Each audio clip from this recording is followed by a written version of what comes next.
Burns. Welcome to this lecture on burns. My name is Dr. Stephen Macharia. I am a general and trauma surgeon. The objectives in this lecture are to learn how to estimate the burn size and manage associated injuries, to take initial stabilization measures in burns, to identify burns associated with some special problems, and to specify criteria for burn transfer and admission. Burns are a major cause of morbidity and mortality, and initial measures are meant to reduce this. And the principles of management are: when we talk about the airway, we must suspect and manage airway burns appropriately.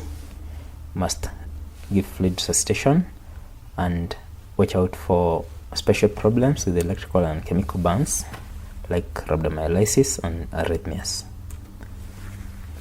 There are several types of burns depending on cause. For example, thermal burns caused either by dry heat or moist heat, and moist heat tends to be more injurious than dry heat because of its ability to penetrate deeper. There are electrical burns and chemical or caustic burns. Remember also, cold injury results in damage to the skin, which is akin to burns. Pathophysiology of burns. Burns usually damage the skin and interfere with the functions of the skin, like protection against evaporation and also protection against microorganisms. And in fact, the burnt surface becomes a good culture medium for bacteria. The immediate life-saving measures that we should take are according to the ATLS protocol. A, we assess the airway and we manage the same. Then we take measures to stop the burn process if it's still ongoing. And in circulation, we get intravenous access. This is especially challenging in a burnt patient because the skin is normally damaged, including also subcutaneous veins, and there is loss of fluid resulting in collapse of the veins that might be undamaged. The clinical indications of inhalation burns are several. For example, facial burns, including singeing of hair, eyebrows and vibrissae, inflammation of the oropharynx, carbon particles in sputum, history of burn in a confined space, history of burns resulting from an explosion, and if there's burns to the head and torso, and if there is carboxyhemoglobin greater than 10%. How do we manage the airway and breathing? If we suspect airway burns, we must intubate early, and we must transfer the patient early to a burn center for better definitive management. And we give supplemental oxygen at 100%. How do we stop the burn process? This is an initial first aid measure. We remove all clothing and we watch out for hypothermia, so we manage the patient in a warm room. And we must remember hypothermia is especially common because the skin loses its thermoregulatory ability when it's damaged. Secondly, we give cold fluids, and that worsens the hypothermia. And if we're dealing with chemical burns, if a burn, the irritating substance is a powder, it must be swept away first or brushed away before irrigation to prevent dissolving it and worsening the burns. And then we must give copious irrigation and rinse any parts that are injured. Circulation. The volume is usually lost in burn surface area, and that might result in shock and acute renal failure. And to counter this, we replace the fluid using the Parkland's formula, which we'll see later. intravenous lines are required in any patient with greater than 20% burn surface, and usually we prefer large caliber lines in peripheral veins. Central lines are not very good for fluid infusion because the resistance usually makes infusion less, according to Poiseuille's law. The longer the line, the less efficient it is in infusion. Upper limbs are usually preferable to lower limbs because of the risk of phlebitis and sepsis. So, burn management, to summarize this initial management, we manage the airway, breathing and circulation.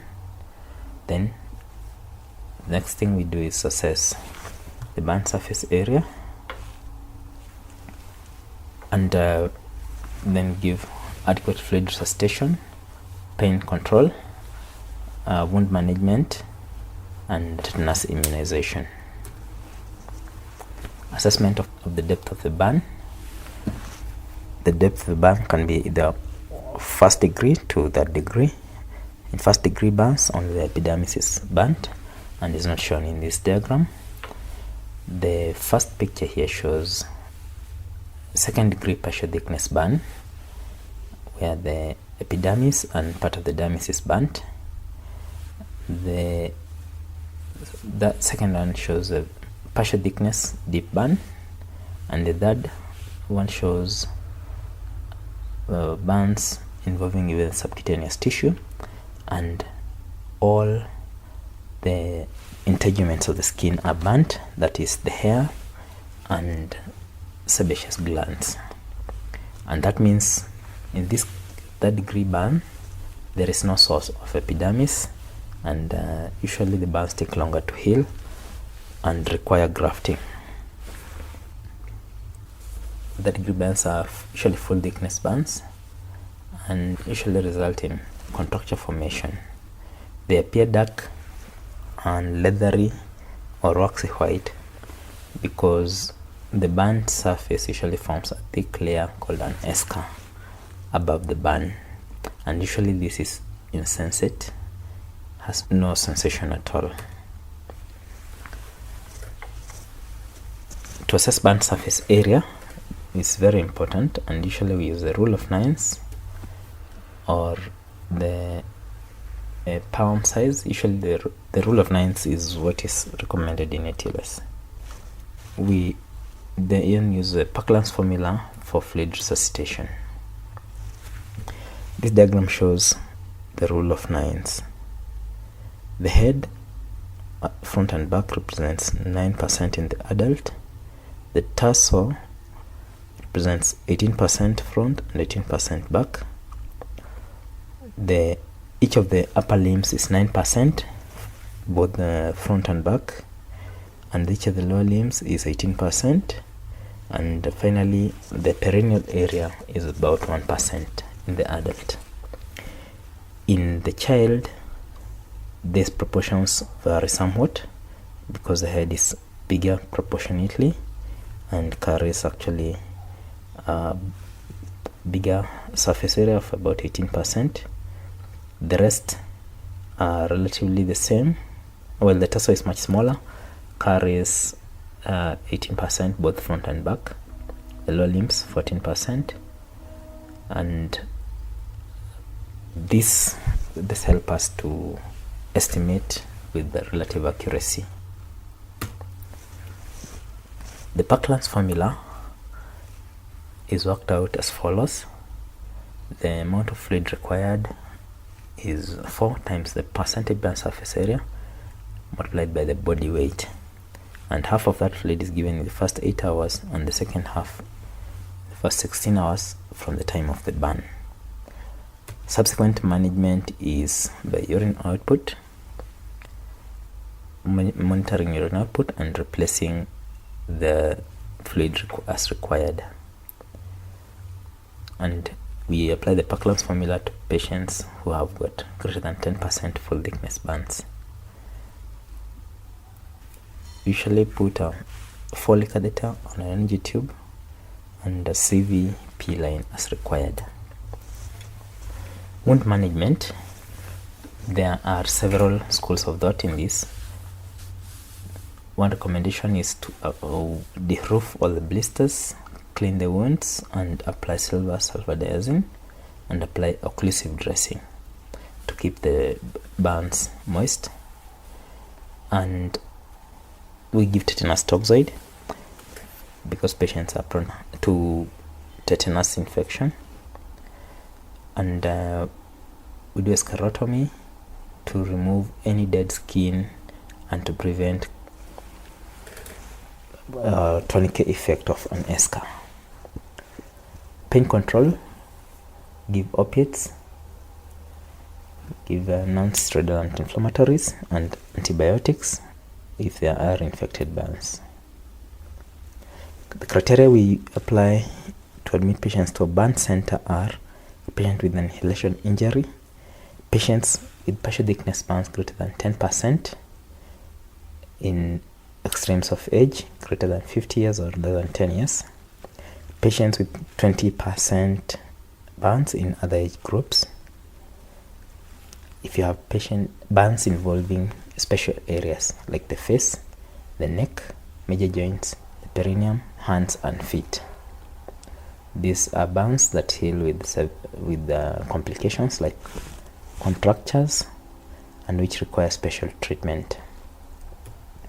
Patients with full thickness burns greater than 5% should also be admitted, and patients with significant electrical and chemical burns. And if you have a patient with comorbidities like diabetes mellitus or other chronic illness, they should be admitted. Electrical burns usually result from alternating current or direct current, but higher voltage is required in direct current. And lightning is also a form of electricity that has a strength of about 2 billion volts and usually causes a flash over phenomenon which causes extensive injury to the skin.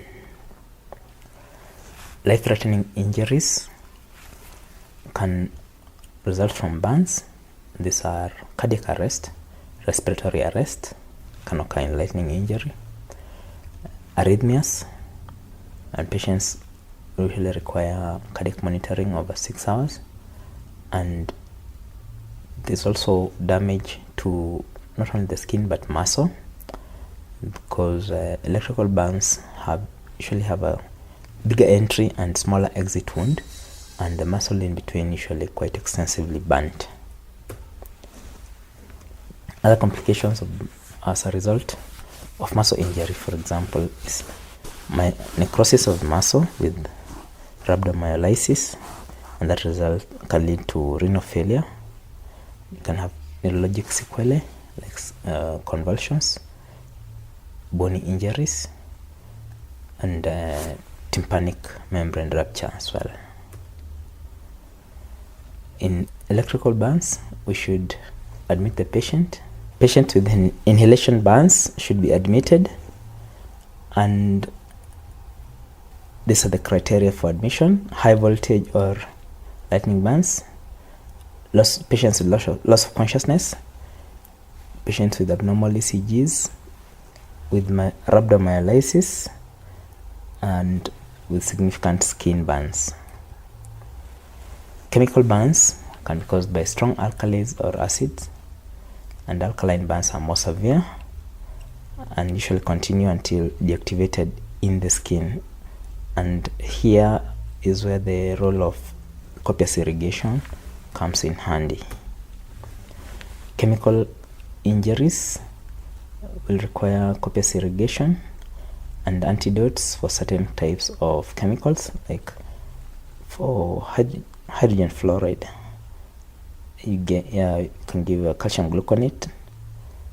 For phenols, you can clean with polyethylene glycol, and phosphorus, copper sulfate solution is required. In summary, we need to address all threats to life first. We need to manage burns with aggressive fluid resuscitation, and we use the rule of 9 to estimate burn surface area, the Parkland's formula to work out the amount of fluids to give, and then we determine disposition depending on certain criteria like percentage of burn surface area, type of burn, depth, and whether it's involving certain special areas. Thank you for your attention.